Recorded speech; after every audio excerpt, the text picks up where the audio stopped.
or take. But from what she told us, she has a $500 monthly surplus. So that still leaves her a $200 a month cushion in case Murphy comes calling. But given the rest of the content on this slide, I would be nervous, and in looking at this, I'm nervous that that $500 monthly surplus really exists. And again, that reiterates the importance of what you all do, because more than likely, you could ferret out the real reason and the real situation behind all of this a bit better than we could. And it's not that we don't try, it's just that when I say, are you sure that's the situation? Yeah, you know, that's what we'll get back. That's what I told you. So I think I've probably beaten that horse enough. But you know, again, that's why the what you all do day in and day out is just so critical. Modifications. I think Wells did a great job talking about what they are and the fact that there's different ways to do them, but by far the most common thing is just to take the past due amount and add it on to the unpaid principal balance and then re-amortize the loan. A couple things that I wanted to just make note of, and kind of the small print right here, and someone did allude to it, the fact that, you know, what if it makes the borrower upside down. Note that it is a real reality. A couple things.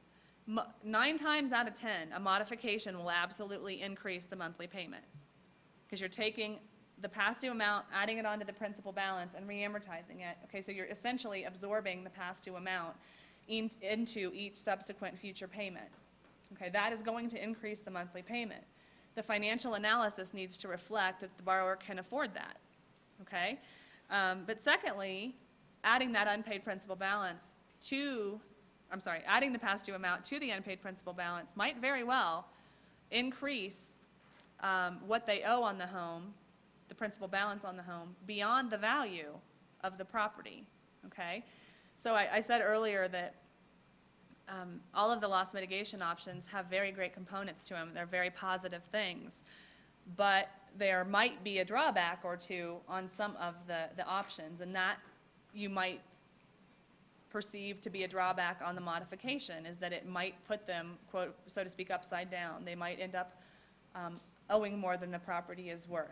Okay, so the way I like to think about this whole concept is that the reality is, if I got 3-4 payments past due on my house and was approved for a modification, I know, and this is reality for me, I know that because I have one HUD foreclosure on my street, one other bank foreclosure on my street, and one loan that I'm pretty sure is in the foreclosure process on my street, I know that probably a modification for me at 3 to 4 payments past due, even though I pay extra principal every month, is probably going to put me in a situation where I owe more on my home than it's worth.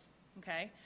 The reality is, I don't like to say it and I don't like to think about it, but I could probably talk really nicely to my uncle that's single and rich, or to my dad, and probably borrow the money to bring the loan current. For me, in my situation, that would probably be a better decision. Okay?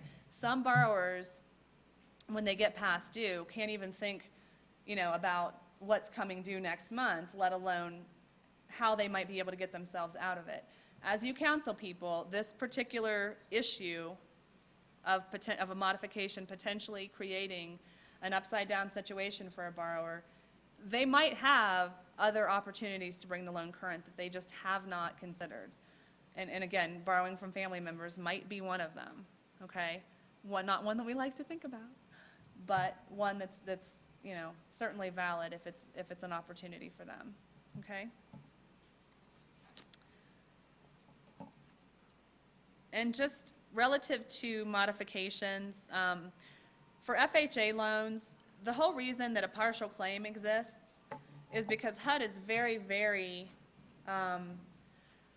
clear that they want to maintain first lien position on the properties you know, that have FHA loans. So basically, if there's a cloud on title, if we record that modification to that loan, it's very potential, or it could potentially happen that junior liens jump ahead of their first lien. So if there are any clouds on title on an FHA loan when a borrower applies for assistance, that borrower will not be eligible for an FHA modification. They will then be in the running for a partial claim, okay? So relative to FHA loans looking for a modification, the loan must be at least 12 months old. They're looking for a little bit of seasoning here. So it must have been originated at least 12 months prior